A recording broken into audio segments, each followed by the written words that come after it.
Olá, pessoal, sejam todas bem-vindas e bem-vindos para mais esse ciclo de conferências, intitulado Leituras da Psicanálise. Nesse ciclo, a gente convidou 4 especialistas / psicanalistas para falar sobre o texto Além do Princípio do Prazer, né? E a convidada que temos hoje é uma convidada muito especial, uma querida amiga, Renata Udler Kronberg. A Renata é psicanalista, doutora e pós-doutora pelo Instituto de Psicologia da Universidade de São Paulo, graduada em filosofia pela mesma universidade, é membro do Departamento de Psicanálise do Instituto Sede Sapiência, autora dos livros Cena Incestuosa e Paranoia, da coleção Clínica Psicanalítica, e Sabina Spielrein, uma pioneira da psicanálise, Obras Completas, volume 1. Mas tem novidade a respeito das obras de Sabina. A Renata vai falar um pouco disso para a gente hoje. Renata, seja muito bem-vinda e é um prazer estar contigo aqui nesse momento. A palavra está contigo. Francisco, eu que agradeço muito esse convite, você que é um querido amigo, é um prazer estar aqui com você e com todo o pessoal do IPEP, e agradeço a oportunidade de ter me feito pensar coisas a respeito desse texto incrível do Freud, e sobretudo a oportunidade de mostrar como foi qual foi o papel de Sabina Spielrein como pioneira, como a que pensou, uma das primeiras a pensar a origem do conceito de pulsão de morte, né? Como eu vou mostrar para vocês. Bom, agora tem novidade, esse primeiro livro esgotou, agora está numa outra editora, né, o livro da Sabina, na editora Blucher, né, que fala, onde vai ser editado também o Sabina 2, vai ser Sabina 1 e Sabina 2. No Sabina 2 nós vamos ter toda a obra completa, vai ter todos os escritos dela, de Genebra, de Lausanne, da Rússia, enfim, vamos completar aí as obras completas de Sabina Spielrein, essa genial psicanalista, né? Então, olha, para mim é de fato uma honra, né? Tá aqui participando dessa homenagem a esse primor da literatura psicanalítica e uma de suas pedras fundamentais, ainda que agora a gente possa dizer que a pedra não precisa mais ser tomada como um inorgânico estático, e sim, né, acho que é atualíssimo falar de uma organicidade fertilizante do campo psicanalítico, né, desse primor da literatura psicanalítica, e que é cada vez mais atual. E eis, então, que 100 anos depois da publicação de Além do Princípio do Prazer, nós nos defrontamos com o próprio cerne de seu texto, que é a compulsão à repetição, como manifestação da pulsão de morte muda e silenciosa. Porque Freud escreveu esse texto durante a pandemia da gripe espanhola, que vitimou sua filha dileta, Sofia, mas ele fez questão de dizer que o texto já estava todo em sua mente antes desse falecimento. De fato, ele começara o seu rascunho em março de 1919 e o escreveu definitivamente em setembro de 1920. Sem dúvida, foram sobretudo os sonhos traumáticos dos neuróticos de guerra e os efeitos traumáticos da Primeira Grande Guerra a matriz fundamental das suas reflexões. Bom, ele tinha 3 filhos na guerra e muitos analistas no fronte que quase desmantelaram o movimento psicanalítico, que, no entanto, se reorganizou em 1918 no 5º Congresso Psicanalítico de Budapeste, com muitos militares convidados, graças ao importante trabalho feito por Sándor Ferenczi no fronte de guerra, né?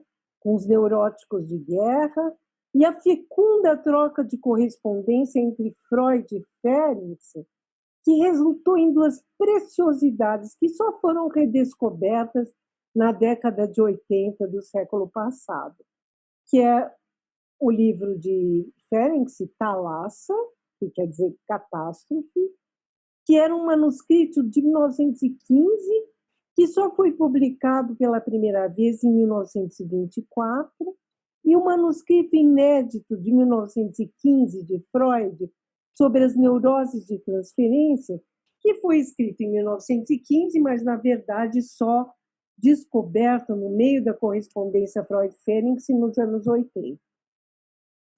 Bom, nesses 2 textos, os autores especulam sobre as origens filogenéticas da sexualidade, as origens da linguagem, as origens do social centrado no líder, a partir das catástrofes ambientais da passagem do meio marítimo para o terrestre e a partir das eras glaciais.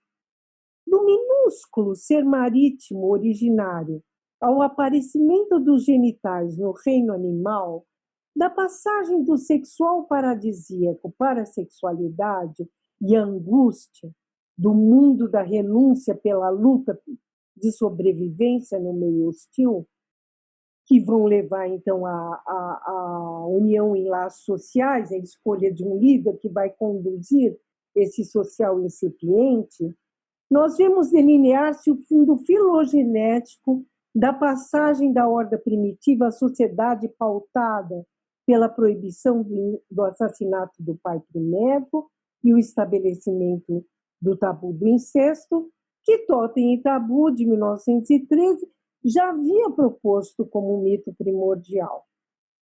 Bom, entre o Congresso de Budapeste de 1918 e o Congresso de Haia de 1920, onde Freud vai apresentar pela primeira vez o Além do Princípio do Prazer, nós tivemos o auge da pandemia da gripe espanhola.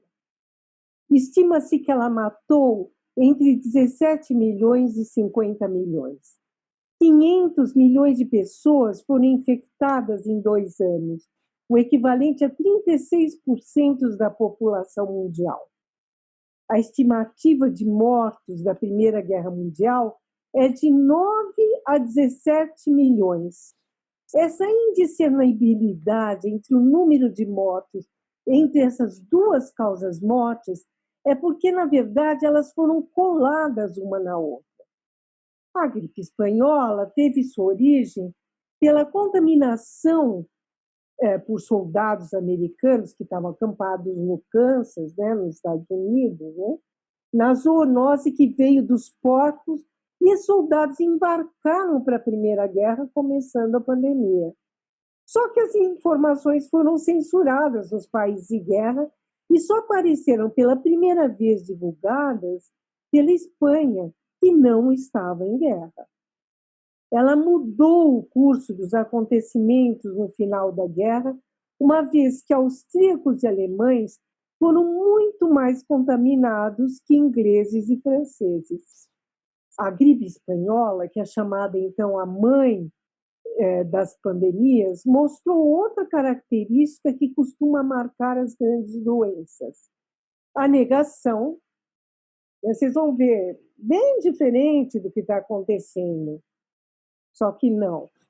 A negação tanto por parte das autoridades públicas quanto pela população em geral, que, conforme a epidemia avança, tende a resistir às medidas de saúde coercitivas. A admissão da epidemia só aconteceu quando houve um expressivo aumento de doentes. Na época, não havia tratamento e nem vacina, e a recomendação era de isolamento social e adoção de hábitos de higiene, parecidinho com o que estamos passando agora, né? só que em vez da cloroquina era o sal de quinino, que também fazia bastante mal, que estava lá como a panaceia. Bom, as pandemias sempre incentivaram avanços na saúde pública e na medicina. A gripe espanhola, ela atingiu principalmente a população de 20 a 40 anos. E ela provocava sintomas de gripe e sufocamento tão graves que em poucas horas as pessoas morriam. E a idade majoritária dos infectados, né, fez confundir, então, as mortes pela guerra e as mortes pela zoonose. A segunda onda foi a que mais mortes causou. E ainda houve uma terceira onda que atingiu crianças.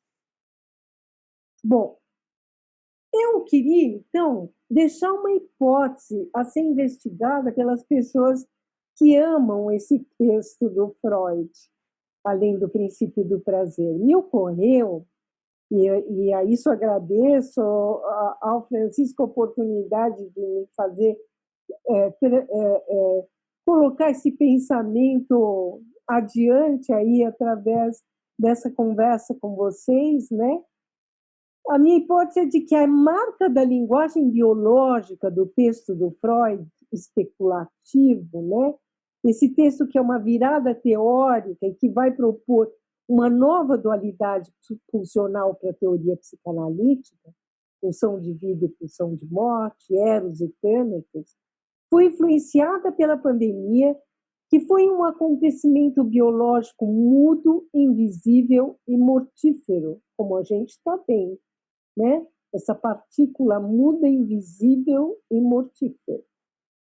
A partir de 1923, da publicação de Will e Reed, ela pouco a pouco vai ganhando outras conceituações, a pulsão de morte, né? Que vão ser mais desligadas do biológico até se tornar a pura pulsão de destruição de mal-estar na cultura, né? Que vai estar ligada, então, ao paradoxo do supereu e da sublimação, portanto, mais ruidosa, mais barulhenta, a partir do masoquismo erógeno e de sua deflexão para o exterior, se tornando, então, pulsão de destruição, né? Pulsão de morte, masoquismo erógeno e pulsão de destruição.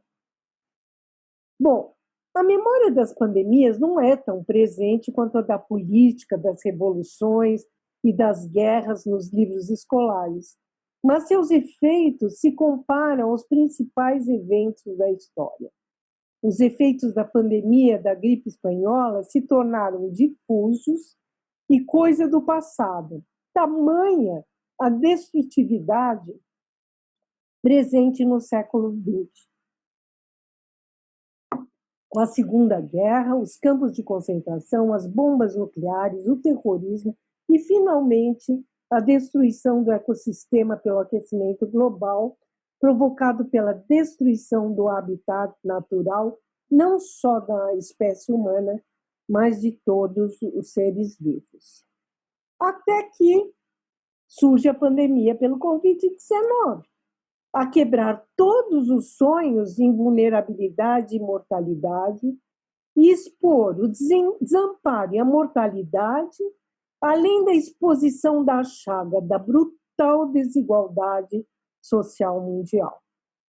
A única diferença é que agora não poderemos mais esquecer, porque recordar para não repetir a primeira formulação da repetição por Freud, pois outras pandemias de zoonoses virão pela rapidez com que a movimentação no mundo globalizado espalha as zoonoses nessa nova era de surtos de alto impacto, detectados com mais frequência e mais difíceis de gerenciar.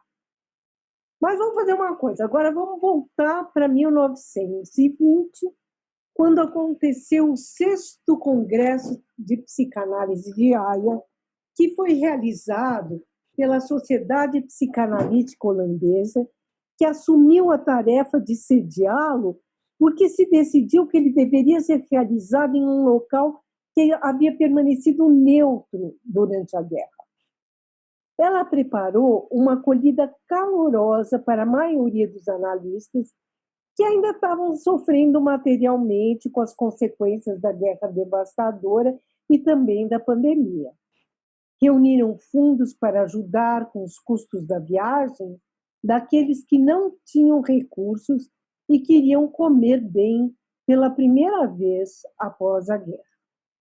O movimento psicanalítico havia se ampliado e trouxera novos questionamentos e novas fundações aconteceram naquele congresso, como, por exemplo, da Policlínica de Berlim. 118 pessoas, entre membros e convidados, estavam presentes. Entre as 5 mulheres palestrantes estava Sabina Spielheim, que apresentou um esboço visionário de uma teoria da construção da linguagem e do significado do aleitamento e do ato de sugar no desenvolvimento da criança. Ela postula pela primeira vez o surgimento da linguagem infantil a partir da relação entre a mãe e o bebê.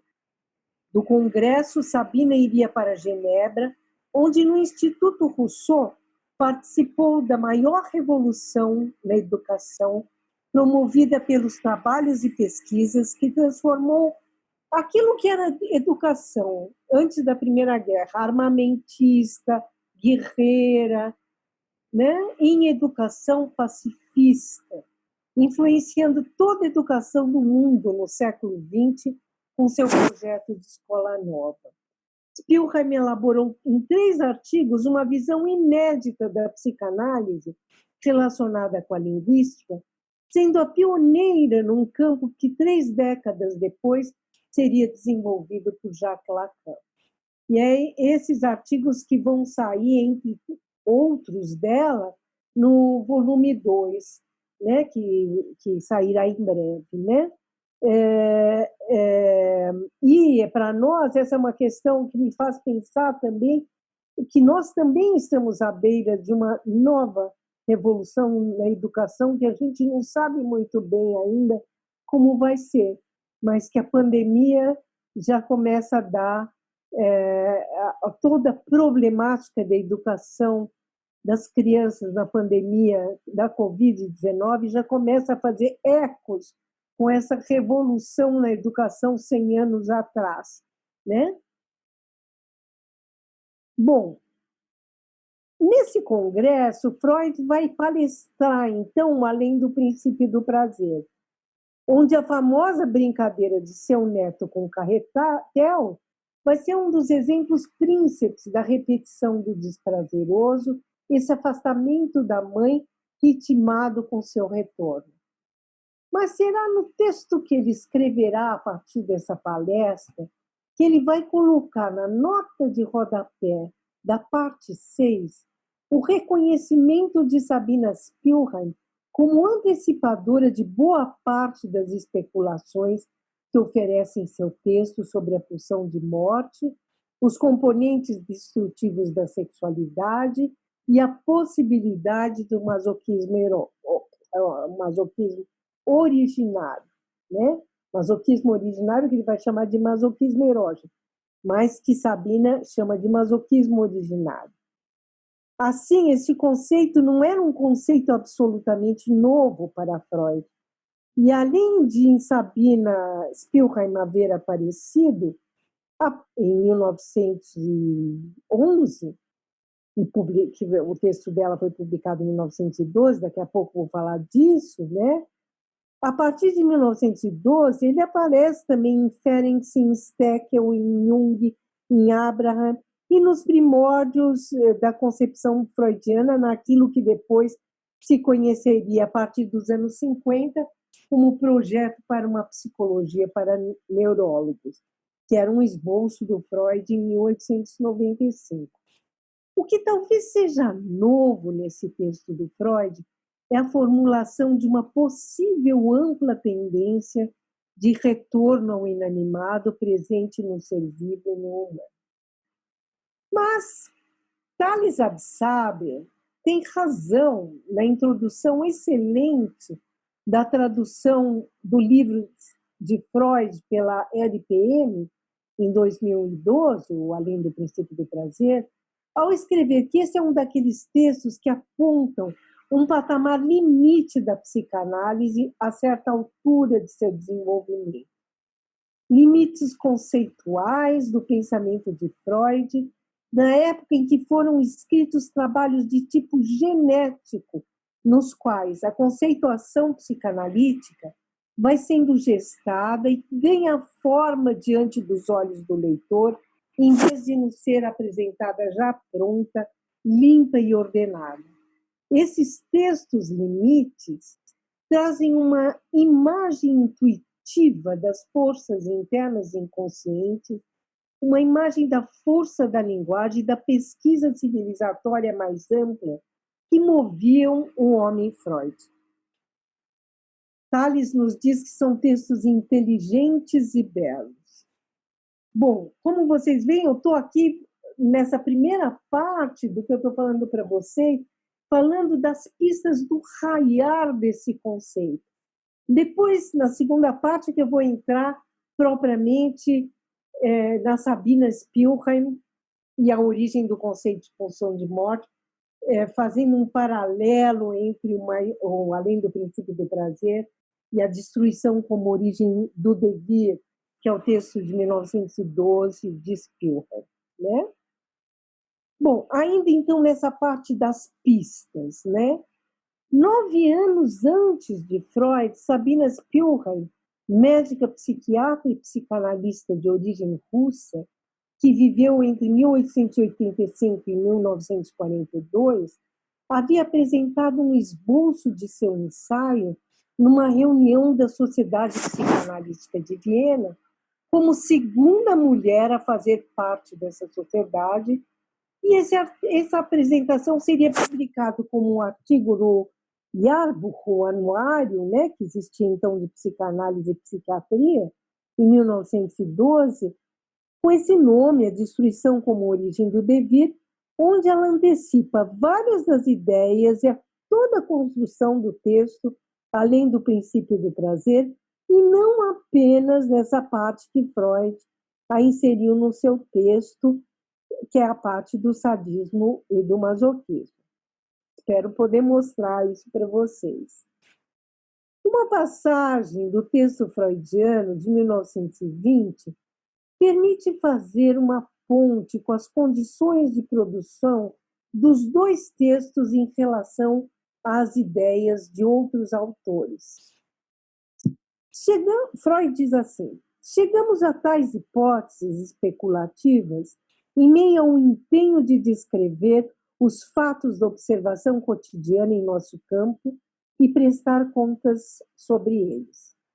Prioridade e originalidade não estão entre as metas colocadas ao trabalho psicanalítico, e as impressões que estão na base da instauração deste princípio são tão óbvias que dificilmente seria possível ignorá-las. Quer dizer, ele dá essa dica no texto. Agora vamos ver o que ele escreve numa carta para Sabina Spielheim, em 14 de junho de 1912, depois de Spielheim escrever uma carta para ele reclamando que Jung havia postergado a publicação do seu ensaio e não havia citado as suas ideias. Aí Freud diz para ela assim: tudo que a senhorita escreve sobre si mesma é importante para mim, mesmo que não seja novo. Desde nossa conversa, aceito totalmente sua prioridade em questão. O embrião dessa ideia certamente estava nos nossos trabalhos iniciais. Sim, se fôssemos rigorosos, reconheceríamos claramente nas frases de Abraham, em Sonho e Mito, página 70, né, ele foi olhar o mesmo pensamento. Jung esqueceu-se desse trecho quando lhe ditou as palavras em debate, e eu também quando escrevi aquela nota na imagem. Terei que restringir o mérito de Jung em outro trecho, favorecendo-a e a, que é Abraham, né? No geral, Essa questão de prioridade não é muito relevante. Quando outubro se aproximar, espero que me diga se vem para Viena para corrigir sua dependência a Jung. Eu lhe agradeço por suas palavras sábias a Jung. Não faltam pessoas que se esforçam por transformar essa pequena fissura em um grande rasgo, que aconteceria um ano e pouco depois. Já Jung, quando leu o manuscrito de Sabina, reagiu com perplexidade. Ele escreve para Sabina: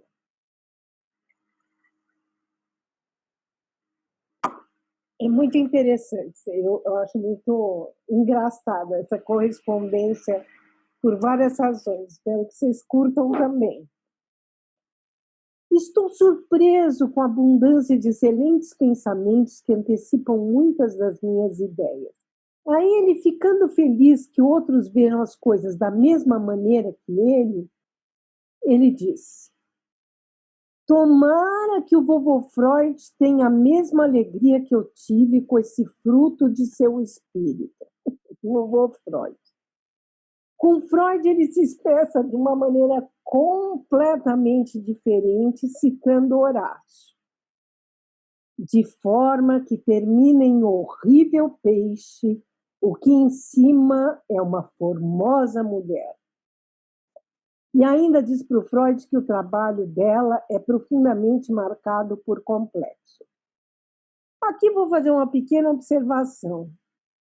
Ferenc, ao escrever na parte filogenética de seu Thalasse, ensaio sobre a teoria da genitalidade, que eu já falei, sobre a regressão talássica, buscando dados de observação em estudos biológicos, zoológicos, fisiológicos e evolucionistas sobre a aquisição dos órgãos sexuais do peixe até os mamíferos, ele cita numa nota de rodapé um fato que ele chama de um fato notável. Nos mamíferos superiores, logo também no homem, a secreção vaginal da fêmea, cujo efeito erótico excitante atribuímos a reminiscências infantis, pois possui, segundo a descrição de todos os fisiologistas, um cheiro muito nítido de peixe. Heringslack.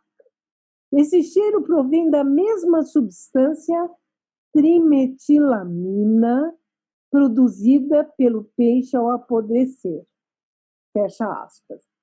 Ora, trimetilamina, que remete às associações do sonho príncipes de interpretação dos sonhos, o sonho da injeção de Irma, e isso é mais um buraco de minhoca no tempo que permite ponte-passagem, que é como eu estou tentando construir aqui o texto, né? Buracos de minhoca no tempo, né? Uma expressão da física, né? Que permite ponte-passagem de um tempo para outro, de uma obra para outra, que é o que nos interessa nesse campo psicanalítico. Bom, agora então, estamos em agosto de 1912. Alguns meses antes, eles haviam trocado cartas, o Freud e o Jung, a respeito da apresentação de Spielheim, em novembro de 1911, na Sociedade Psicanalítica de Viena.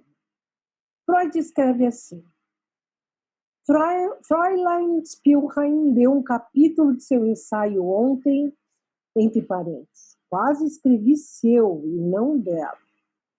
Seguindo-se um esclarecedor debate. Fiz algumas objeções ao seu, desta vez falo sério, seu método de lidar com a mitologia, e levantei-as na discussão com a menina. Devo dizer que ela é bastante amável e que começo a compreender. Compreender porque houve toda uma confusão onde Freud serviu de mediador na relação entre Jung e Sabina, que haviam se tornado amantes, né? Mas isso é para uma outra vez. Aqui é por isso que ele fala que começa a compreender Jung, né? O que me incomoda mais, e é isso que nos interessa mais do que o affair, é que Fraulein Spielheim quer subordinar o material psicológico a considerações biológicas e tal dependência não é mais aceitável do que uma dependência da filosofia, da fisiologia ou da anatomia cerebral. A psicanálise fará a si, quer dizer, irá por si, não dependerá. Aí Jung responde.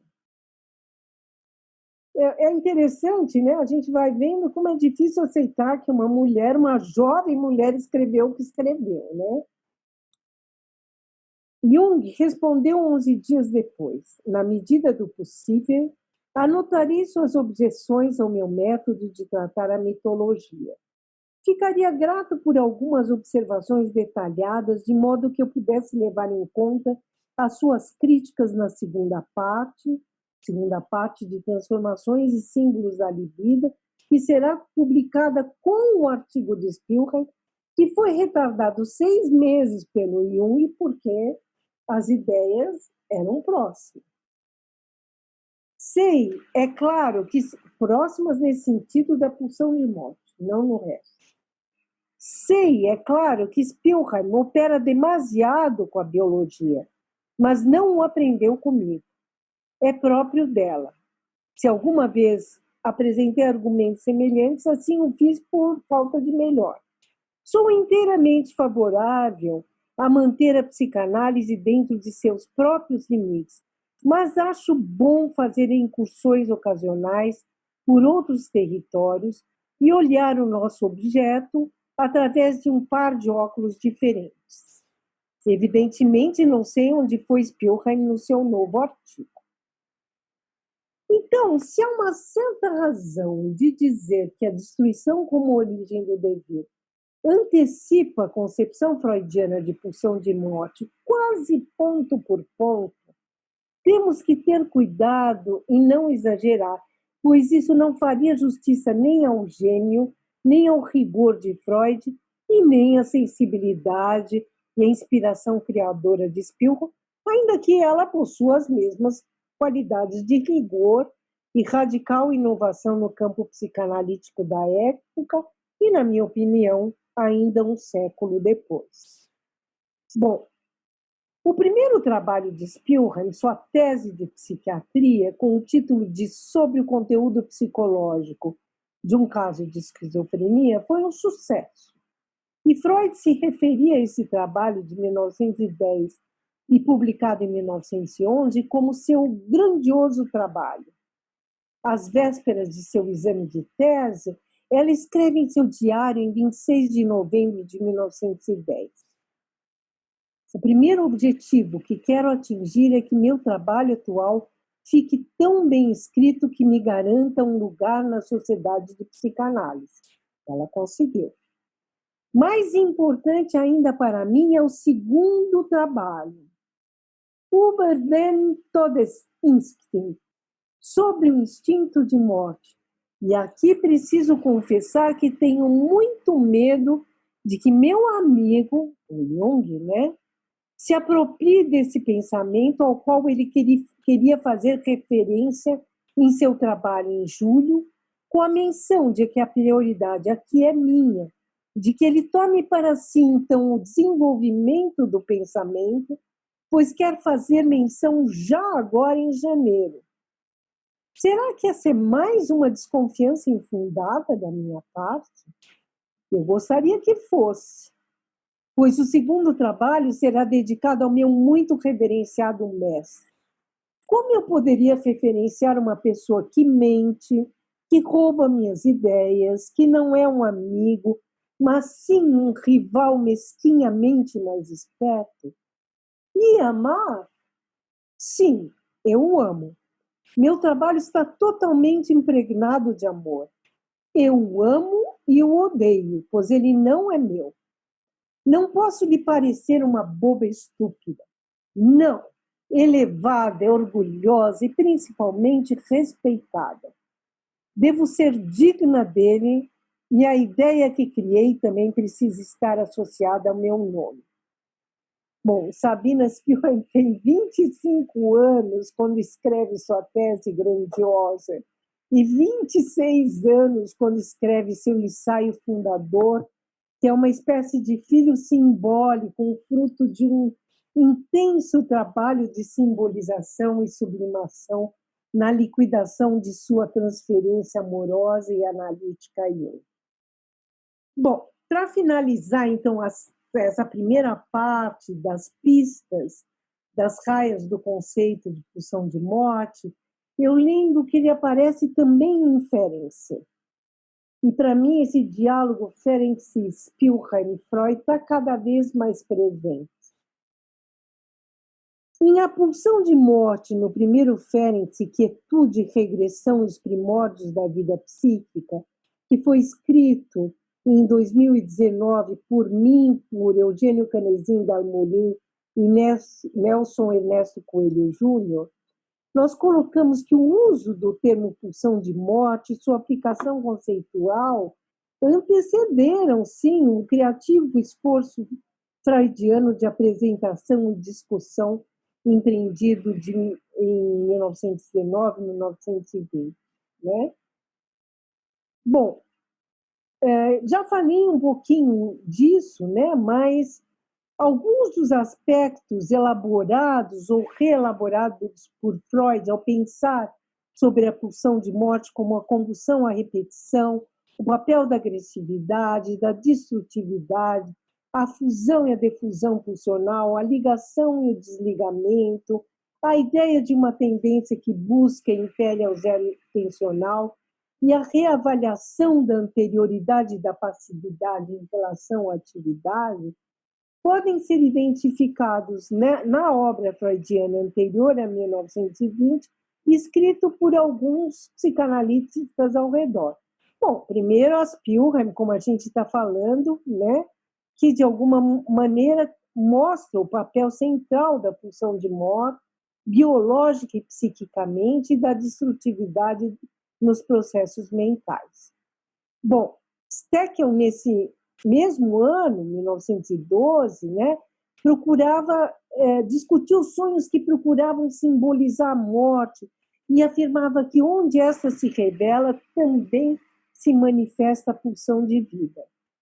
E numa reunião na casa de Freud, que estava Ferenczi, Lu, André Salomé, Ferenczi fala de uma tendência de morte que Freud, na ocasião, se mostrou contrário a essa ideia. Então, assim, se não era esse conceito, a panaceia buscada por todos os psicanalistas da época, mas no final de 1912, alguns dos mais atentos já estavam familiarizados com essa expressão e algumas noções que ficaram próximas a elas, né? Fora Adler, né, que já tinha falado de uma tendência à agressividade autônoma, né? Bom, em 25 de setembro de 1913, Ferenczi escreve numa carta a Jones o seguinte: já tenho há muito tempo sentido falta de notícias suas e, portanto, gostaria de abordá-lo como um agente de fermentação, perturbar sua paz. E aí ele põe entre parênteses, instinto de morte, a paz como instinto de morte, e forçá-lo a dividir comigo mais uma vez alguns dos eventos especiais e outros que dizem respeito a nossos interesses mútuos. O interesse na pulsão de morte pensada por Ferenczi procede da condição original do bebê no útero materno, né, como a condição prazerosa de paz, despida de desejos. Essa foi uma primeira variação de Ferenczi sobre o tema da pulsão de morte, talvez influenciada pelo texto da Sabina Spielrein, embora tenha sido endereçada e estimulada por André Salomé. Bom, passo agora, então, a falar da segunda parte da minha contribuição, que é falar da Sabina Spielrein, a origem do conceito de pulsão de morte, e eu fiz isso em 5 tópicos, tá? fazendo essa espécie de ponto de contato. São 5 pontos de contato do texto do Freud com o texto da Sabine.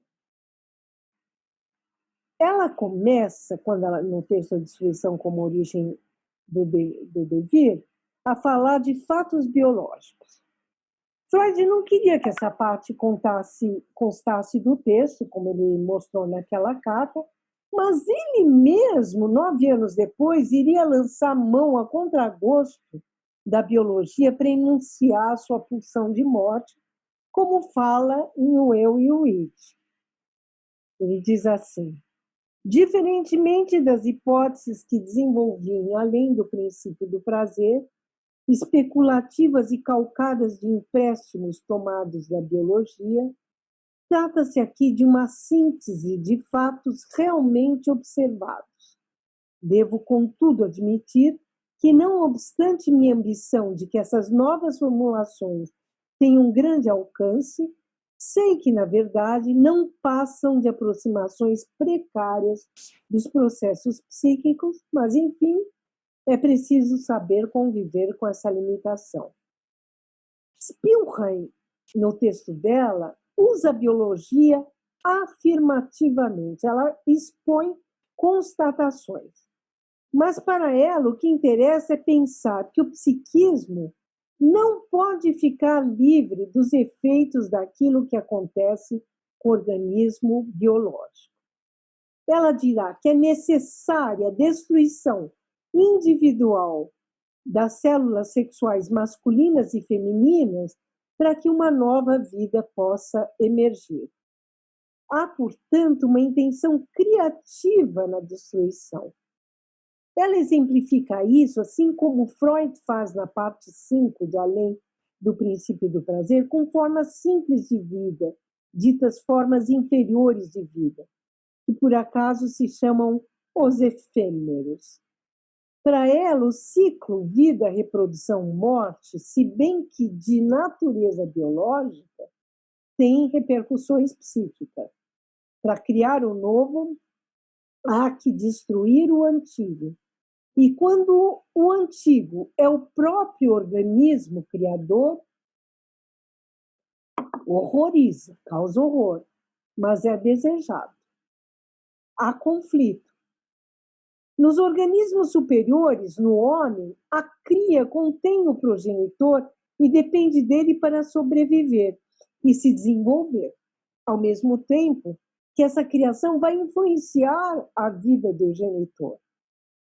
Se ela diz que importantes estratos do indivíduo são aniquilados na fecundação, isso vai indicar o que ela vai falar na parte psicológica, que é que não há um indivíduo.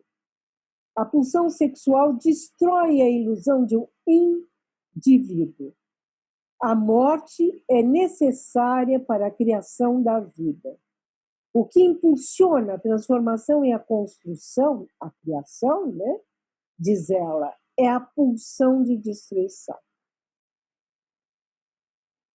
Thales Absaber comenta que na época da escritura de Além do Princípio do Prazer, Freud tem um sonho que parece ter sido vivido como um verdadeiro sonho traumático, trazendo o masoquismo e o desejo de morte para o primeiro plano de seu próprio psiquismo.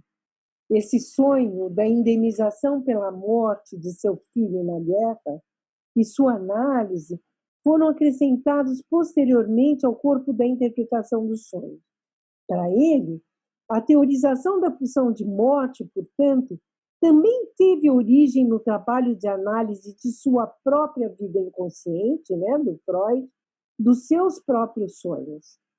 Antes de ser trabalhosamente isolado em uma trama riquíssima de sobreposição de argumentos os mais variados, da observação de bebês ao sentido da tragédia e da experiência psíquica da guerra, a pulsão de morte também foi sonhada por Freud. Aqui poderíamos acrescentar que o que tinha ficado obscuro no texto de Spielheim para ele, que é como ele começa a nota de rodapé, pôde ser absorvido e tornado próprio dele, a ser conceituado por ele do jeito dele, né? Isso é como eu tento ler, né, essa nota de rodapé. Ainda nessa parte inicial, Spielheim passa a falar da união sexual em termos corporais e da produção de secreções. Descreve, então, a penetração como o rompimento desse indivíduo. A troca que ocorre, o efeito de estrangeiridade da penetração por outro corpo, que então afeta o corpo penetrado, e a indistinção sexual que se segue vai apontar que no ato sexual ocorre uma reviravolta corporal e nele se precipitam os processos de destruição e reconstrução que se realizam sem cessar, mas que não ficam em evidência a não ser nesse momento. Spielheim equipara a descarga das secreções sexuais com a descarga de excrementos. Aqui não podemos deixar de lembrar Freud, que ao descrever os organismos inferiores também, em Além do Princípio do Prazer, na parte 6, a mesma em que está o trabalho da Spielheim citado na nota de rodapé, ele afirma que, conforme experimentos de cientistas, se acaso dois protozoários conseguem fundir-se entre si, copular e depois se separar, eles são poupados do envelhecimento, tornam-se rejuvenescidos. Freud diz que essa cópula é precursora da reprodução sexual dos seres superiores, mas não tem nada a ver com a multiplicação, pois consiste na anfimixia, né, na anfimixis, na mistura da substância de dois indivíduos. Pelo seu próprio processo vital, seriam condenados à morte. Quando cada nova geração era mergulhada num líquido nutritivo fresco, rejuvenescia. Quando não se fazia isso, havia envelhecimento. Os animaizinhos eram prejudicados pelos produtos metabólicos que eles próprios eliminavam no líquido que os envolvia. Somente os produtos do próprio metabolismo provocavam esse efeito de levar à morte uma geração inteira, pois esses mesmos animaizinhos cresciam notavelmente se fossem colocados em uma solução saturada com dejetos de uma espécie animal de parentesco mais afastado e pereciam se colocados em seu próprio líquido nutritivo. Portanto, o infusório tem morte natural sendo deixado por sua própria conta, isto é, em consequência de uma remoção imperfeita dos produtos do seu próprio metabolismo. Mas podemos pensar que talvez todos os animais superiores morram no fundo justamente devido à mesma incapacidade. Portanto, Freud afirma que o organismo celular, deixado a si mesmo, sucumbe pelo efeito nocivo de seus próprios excrementos no seu ambiente. Mas a troca sexual com outro organismo rejuvenesce, pois a troca de substâncias e energias. Eu acho incrível essa parte, porque Freud, aqui a gente pode tomar toda a questão do narcisismo anal em contraposição à troca sexual, né? Quer dizer, aquilo que é esse sucumbir nos próprios dejetos, né? Nessa sexualidade anal, versus uma troca sexual que é essa troca de infusórios da mistura corporal, né?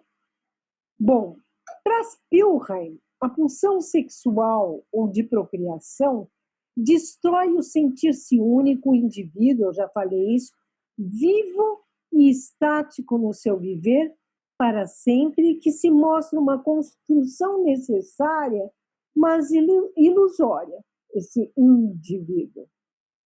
Necessária, mas ilusória.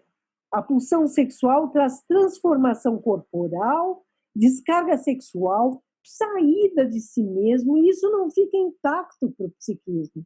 Produz conflito, produz efeitos desprazerosos pelo seu componente destrutivo. Para Freud, no início da parte 6 de Além do Princípio do Prazer, os impulsos do eu impelem a morte, pois provém da animação da matéria animada e querem restabelecer a inanimação. Quanto aos impulsos sexuais, em compensação, é evidente que reproduzem estados primitivos do ser vivo,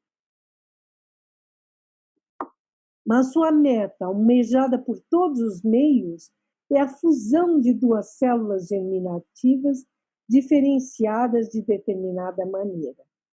Quando essa união não acontece, a célula germinativa morre com todos os outros elementos do organismo pluricelular. Apenas sob essa condição, a função sexual pode prolongar a vida e lhe conferir a aparência de imortalidade. E no final da parte 6, ele menciona o mito platônico de O Banquete e os Upanishads hindus, esse mito da tradição oriental que chegou a Platão, para falar da necessidade de restabelecer um estado anterior ao se falar da pulsão de vida ou da sexualidade e da ânsia do masculino e feminino se fundirem. É muito lindo esse final do Além do Princípio do Prazer, e eu ainda não vi um trabalho que desse conta da longa nota de rodapé que dá conta que Freud leu a mitologia hindu dos Upanishads. Aí vamos passar para um segundo ponto de comparação. Um outro paralelo pode ser formulado entre os dois textos quando Spielheim formula uma equação simbólica.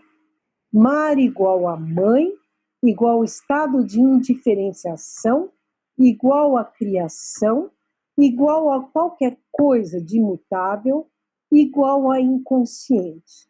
E isso ela chama de a coisa, das Din, de forma semelhante a Kant, de essência, de mutável, daquilo que o entendimento não tem acesso direto, que não se transforma em representações diretamente. O irrepresentável. Fora do tempo, fora do espaço, sem princípio de contradição, só de identidade. Ela conclui que a mãe primordial, esteio da vida dos inícios, cuja existência é indispensável para a nova existência, é a coisa, é das Din. As representações psíquicas, é esse representável que estaria no centro de todos os entes, né? As representações psíquicas são conquistadas por diferenciação dessa mãe primordial, o inconsciente, e tendem a retornar a ela. A tendência de retorno ao originário, à mãe, produz diferenciação, tem uma função criativa. Portanto, diferentemente do primeiro Ferenczi, que colocava o retorno à mãe primordial como a pulsão de morte, porque retorno à paz e quietude do útero pré-nascimento, Spielheim mostra que é um retorno que produz diferenciação, né? Já o Ferenczi, de 1924, de Thalassa, coloca a mãe como símbolo do mar e não o mar como símbolo da mãe, já que o ato sexual genital de penetração retornaria na fantasia ontogeneticamente às águas uterinas dos primórdios da vida, que seriam resquícios filogenéticos das águas oceânicas, meio do qual surgiu a vida no planeta, cuja primeira catástrofe teria sido a sua secagem, onde se desenvolveram evolutivamente os seres vivos terrestres. E eu fiz questão de trazer isso, porque acho que nós estamos num momento de catástrofe ambiental que é muito bom a gente pensar nas origens desse nosso planeta Terra e nas suas várias catástrofes, das quais nós estamos atravessando mais uma. Bom,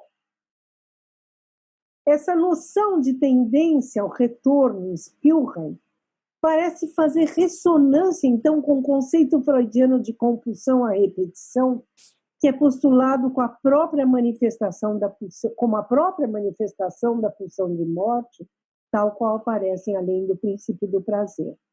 Assim, após o inferir da repetição daquilo que é desprazeroso nas brincadeiras infantis, nos sonhos traumáticos dos neuróticos de guerra, nas análises de neuróticos, sobretudo quando se trata de terminar essas análises e de se desligar ao médico, ele dirá que a compulsão à repetição parece ser mais arcaica, elementar e mais funcional do que o princípio do prazer que ela suplanta.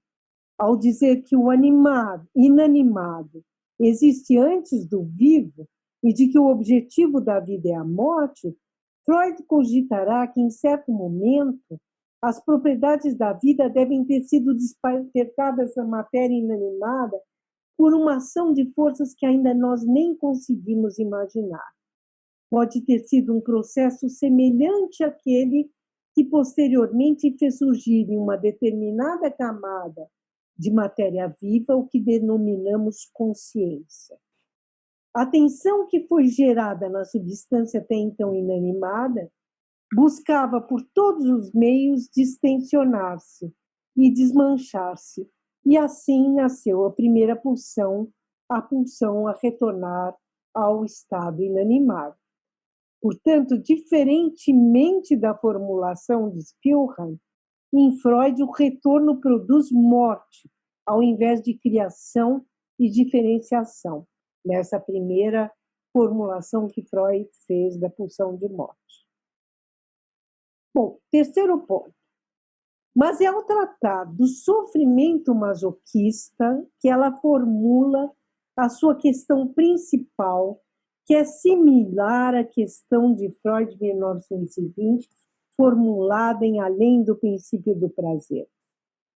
Ela defende a visão de que a psique do eu, inclusive a inconsciente, é guiada por noções que se encontram ainda mais profundas e não se ocupam nem um pouco com as nossas reações emocionais às demandas impostas por elas.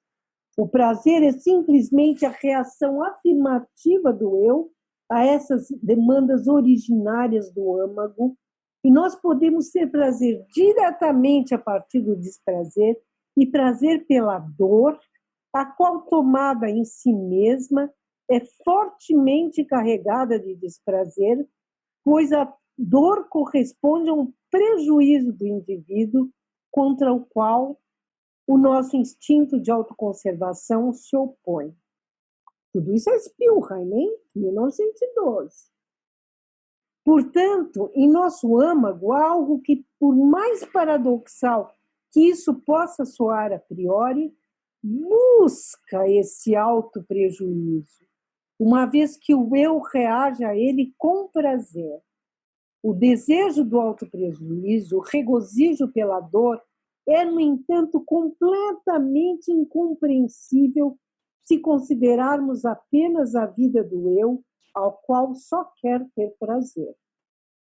Ela, então, vai ligar o masoquismo à passividade ao feminino, embora ressalte a bissexualidade e a presença de tendências ativas masculinas e sádicas, bem como tendências femininas passivas e masoquistas, tanto em homens como em mulheres, alertando ao risco que uma intensificação excessiva das representações passivas pela identificação com a pessoa amada nos traz, porque pode conduzir a formas de autodestruição.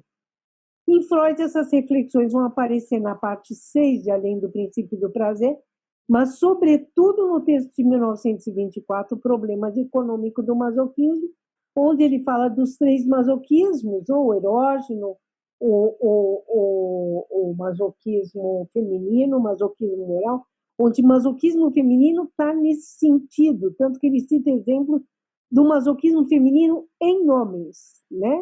No texto de 1924. Bom, o quarto ponto, rapidamente, né? Para Spielheim, a morte significa um novo nascimento. E isso é exemplificado em como as crianças vão acedendo em suas representações ao enigma da concepção e do nascimento. É o próprio eterno retorno que está em jogo, afirmador da dor enquanto essa afirma a vida e sua alegria, enquanto mergulha em si mesmo, no reencontro com a coisa originária, reafirmando assim a luz dentro de si mesmo, que então se faz seguir da criação amorosa, da criação artística, da criação filosófica, ou seja, um novo nascimento, um novo devir, seja ele corporal, seja ele sublimatório, né? Artisticamente, filosoficamente, a ideia é da criação, né? Nesse novo devir. E, finalmente, um quinto ponto de contato, né? Quer dizer, aí dá para ver que Nietzsche era uma leitura de Spielheim, o qual ela usa tanto positivamente como negativamente. É muito interessante. É um texto riquíssimo. Spielheim parte falando, nesse quinto ponto que eu quero abordar com vocês, de um componente destrutivo da pulsão sexual de procriação, de representações destrutivas, de representações de morte, de compulsão à repetição do desprazeroso, de masoquismo de fundo ou masoquismo originário. Mas a partir da ambivalência afetiva entre amor e ódio, aquela mesma que ela sentia em relação a Jung, por não ser dela e por traí-la, quase traí-la, Freud não deixou, porque fez Jung citá-la no seu texto, né? Mas ela usa isso teoricamente nesse segundo texto, dizendo que a partir da ambivalência afetiva entre amor e ódio, ela conclui que nessa ambivalência, há a fusão entre a destrutividade e o amor. Assim, ela diz, o instinto de morte fica oculto pelo instinto sexual, porque a vida é resultado da morte, mas é melhor pensar no efeito do que conhecer a causa. E assim ela responde à questão inicial do texto dela, que é por que a sexualidade gera angústia e aversão. De uma forma muito interessante, muito parecida com o seminário 10 de Lacan, da questão da angústia, né? Na neurose, ela diz, os afetos negativos de angústia e repulsa diante da sexualidade se devem à vitória do componente destrutivo que se exprime por todos os sintomas de resistência à vida e ao destino natural. Se a vida e o destino natural pela sexualidade trazem neles mesmo a morte, para evitar a morte, o neurótico paralisa a vida e a sexualidade. E assim, a morte se instala de qualquer jeito no centro de seus sintomas. Há uma ocultação da pulsão de morte pela pulsão sexual e da predominância das representações de vida em tempos normais e a predominância de representações de destruição na neurose. O conceito de pulsão de morte aparece aqui no mesmo sentido colocado por Freud em O Eu e o Id, na parte 4, como fusão e defusão das pulsões de vida e de morte. Quem reconhece nesse sentido a importância do ensaio de Spielheim, A Destruição como Origem do Devir, é Sandor Ferenczi, em seu texto de 1926, O Problema da Afirmação do Desprazer, Progresso no Conhecimento do Sentido da Realidade, onde ele faz dialogar o conceito de destruição como origem do devir com o conceito freudiano de desimbricação pulsional entre eros e pulsão de destruição. Essa última, pulsão de destruição, libera eros para construir um eu capaz de resistência ainda maior ao se transformar em autodestruição parcial do eu, necessária adaptação ao ambiente, ao reconhecimento do mundo em volta e à formulação de um julgamento objetivo. Bom, para finalizar, quero dizer que nós sabemos o quanto está sendo assim para nós nesse retorno, depois de 100 anos de uma pandemia, o quanto nós precisamos autodestruir uma parte do eu para reconstruir de outra maneira, para poder nos adaptarmos ao ambiente, reconhecer o mundo à nossa volta e tentar formular um julgamento objetivo. As pandemias se tornarão mais prováveis no século XXI por várias razões. A primeira é que hoje somos 7,7 bilhões de pessoas no planeta.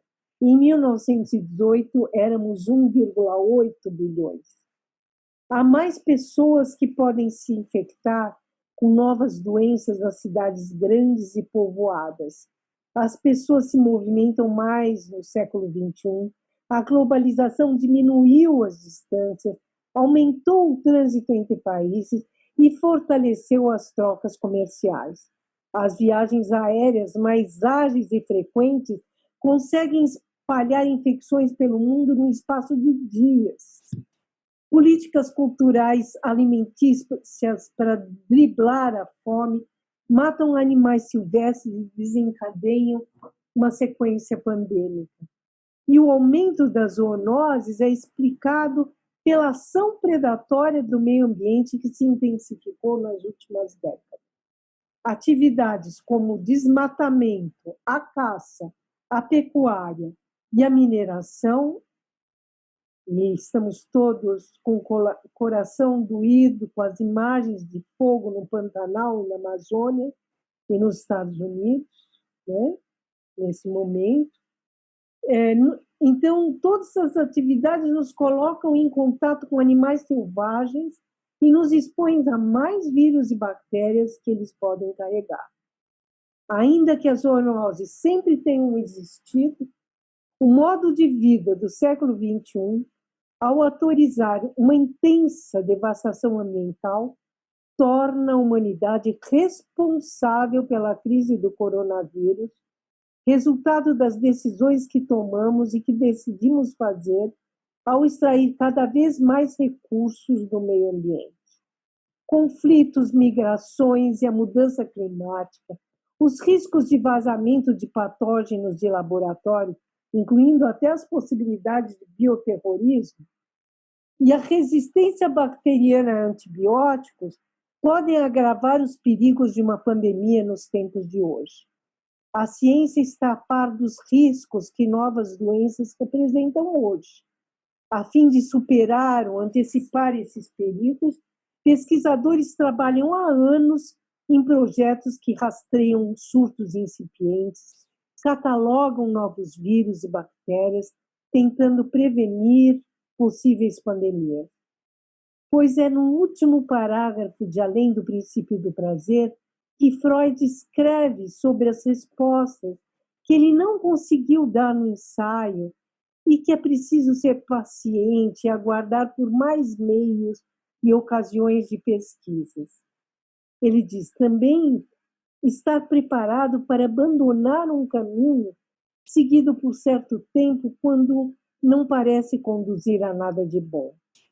Apenas aqueles crentes que exigem da ciência um substituto para o catecismo abandonado levarão o pesquisador a mal por desenvolver ou mesmo reformular as suas opiniões. Olha aí, ciência e religião há 100 anos atrás, como agora.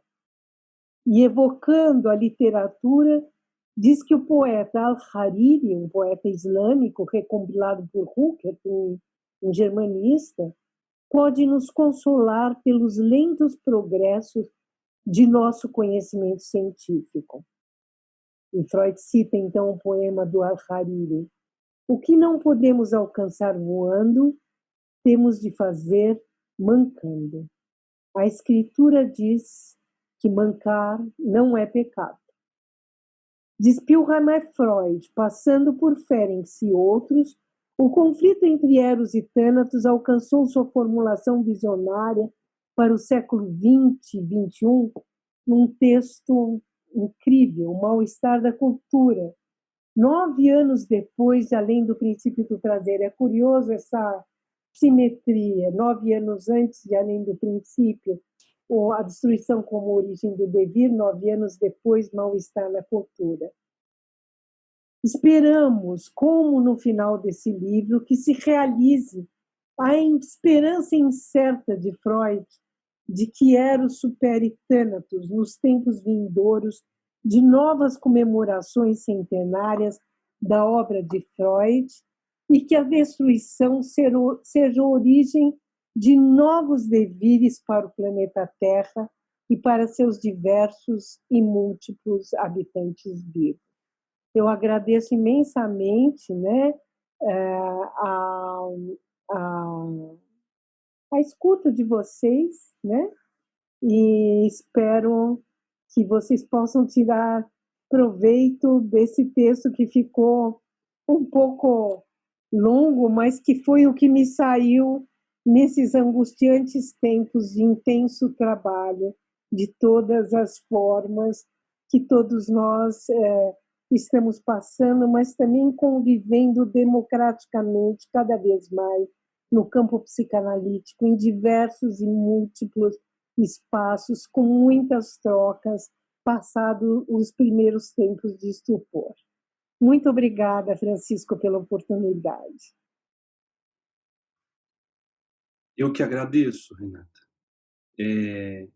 Eu queria assim destacar a fineza com que você trouxe elementos históricos e que nos trazem para uma reflexão também contemporânea. Foi muito. É bom que as pessoas saibam que acho que tem um charme esse ciclo, que foi a reunião que a gente fez para combinar o ciclo, né? O IPEP faz o convite para vocês e a gente fez uma reunião, evidentemente uma reunião por videoconferência, ainda que a Mara e o Renato estejam em São Paulo junto com você, Renata. O Richard está em Juiz de Fora e eu de Campinas. Fizemos uma reunião onde todos falaram daquilo que desejavam falar, né? E os colegas em geral estão sabendo. E eu fiquei assim, eu aprendi muito já com aquela reunião, porque quando você traz esses aspectos históricos de que o Freud escreve no momento de pandemia, né? Quais são os elementos que estão ali que parece que se repetem, para ser até um pouco irônico com o contexto de hoje, né? Bom, primeiro como tragédia, depois como farsa. Eu acho assim, você traz o diálogo das cartas, você traz uma fineza que isso enriquece de maneira, não saberia nem utilizar uma palavra aqui, a alegria que fica no meu coração quando eu te ouvi falar. E o que me fez pensar... Gente, que você pode me dar, dizer que você ficou alegre, tomara que todo mundo fique. Com certeza, eu acho assim, isso nos faz pensar muitas coisas. Mas como o tempo está avançado, e a gente vai também ter outras oportunidades, mas eu queria me deter na Sabina, né? Uhum. Eu acho que assim a contribuição, na verdade, eu fiquei pensando, será que é a contribuição da Sabina ou é a contribuição do Freud? Não sei se eu faço me entender nesse sentido, porque quem planta esse campo, me parece que é ela. Estou errado? Eu acho. Quem planta mesmo que, como Freud diz, que esse campo já estava pensado por Abraham, por ele mesmo, a gente de fato vê o princípio de inércia no projeto, né? Que Freud não publicou em vida, né? Foi só em 1950. Mas eu acho que o texto dela é muito mais do que influenciou totalmente Freud. E isso que eu falei, parcelas do texto, é muito mais rico, né? Não, desculpa eu te interromper, mas tem uma hora que você diz assim, olha, é a Sabina que está falando. Isso, porque parece o Freud. A parte sobre a formulação do sofrimento masoquista, do gozo masoquista, da anterioridade do gozo masoquista, dessa força paradoxal que faz a gente ter prazer na dor, né? E ela chama de paradoxo. O jeito que ela formula é o que Freud fará no além, no ego e o id e no problema econômico do masoquismo, né? Eu acho incrível, né? Por exemplo, o uso que ela faz das DIN, da coisa, o uso que depois o Lacan vai fazer desse conceito, né? Isso é uma outra história, fazer os paralelos Spielheim-Lacan eu deixo para algum destemido lacaniano fazer. Né? Eu acho que é uma boa proposta, né? É bom que fica aqui na internet para todo mundo poder ver e quem sabe se animam. Para mim mesmo a questão, o seminário da angústia do Lacan, que eu no meu doutorado fiz com a Jussara Falek, querida e saudosa amiga falecida, me ajudou, me iluminou o texto da Spielheim, mas depois você vai ver que ela iluminou ele, só pode ser, ele era um rato de biblioteca das revistas antigas, né?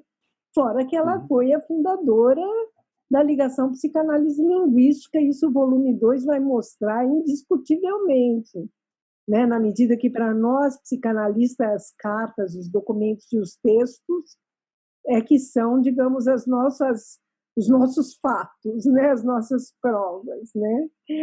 Mas, sim, é isso que você fala mesmo, né? Por isso que eu acho que para nós interessa a inter-relação dos textos, né? Quer dizer, era um campo, a ideia de campo mesmo, né? Da física, e que a gente usa também a ideia de campo psicanalítico, quer dizer, um campo que é? Já estava na cabeça de várias pessoas, né?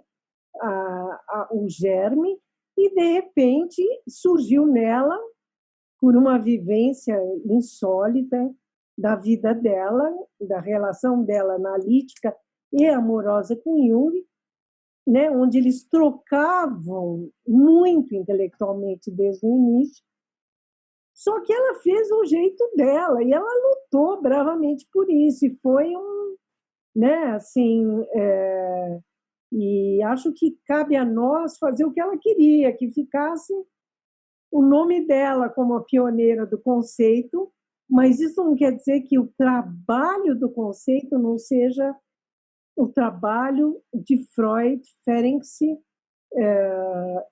e Sabina, principalmente, foram os que mais desenvolveram na época esse conceito. Renata, eu achei assim, a respeito do seu texto, quando a gente escolheu o ciclo, né, parece um pouco meio clichê, que a gente pensa assim, 100 anos, 1920, 2020, 100 anos, vamos comemorar, vamos falar do texto, né? E você ressignifica tudo isso. Não se trata apenas de 100 anos o texto. Se trata que há mais ou menos 100 anos, um pouco mais, Freud está numa situação um pouco parecida com a nossa, similar, que ele passa por uma pandemia e vai pensar a morte, né? E vai pensar certos processos, né? Ele se pergunta qual é o objetivo da vida. Então, me parece ser você ressignificou o ciclo nesse sentido. Eu acho que é isso, que eu tenho uma visão da história, assim, a gente olha a história do presente, com as questões do presente, né? Não é uma história linear, né? É uma ressignificação, como um psicanalista a gente sabe que é uma ressignificação, né? E nesse sentido, é a questão do presente que puxa o passado. Por isso que eu falei de buracos de minhoca, né? Que atravessam o tempo, encurtam passagens, camadas arqueológicas que se comunicam. Eu tenho uma visão assim da história. Renata, foi um prazer tê-la conosco, ouvi-la. Eu só tenho a agradecer. E Ai, que espero que você bom. tenha gostado também. Eu adorei, eu espero não ter me excedido, porque ela é uma espécie de avatar meu. Então, quando ligo nela, eu fico apaixonada e fico falando sobre ela, espero não ter me excedido. E acho que eu coloquei um monte de hipóteses e de sugestões que a gente trabalhe esses textos de uma maneira a enriquecer a psicanálise, não só como curiosidade histórica, mas enriquecer a psicanálise hoje, né? No que ela tem que ser renovada, né? Renovada na sua tradicionalidade, digamos, mas e que talvez, às vezes, só de botar textos para conversar, sem as disputas territoriais, já traz uma outra visão transdisciplinar, transescolas, etc. Eu Bom, agradeço muito, Francisco. eu agradeço a você, Renata, agradeço a todos que participaram desse primeiro ciclo de conferências, leituras à psicanálise, que dedicamos ao texto Além do Princípio do Prazer. Espero vê-los nos outros eventos que o IPEP estará organizando. Em breve a gente anuncia. Um forte abraço. Tchau, tchau.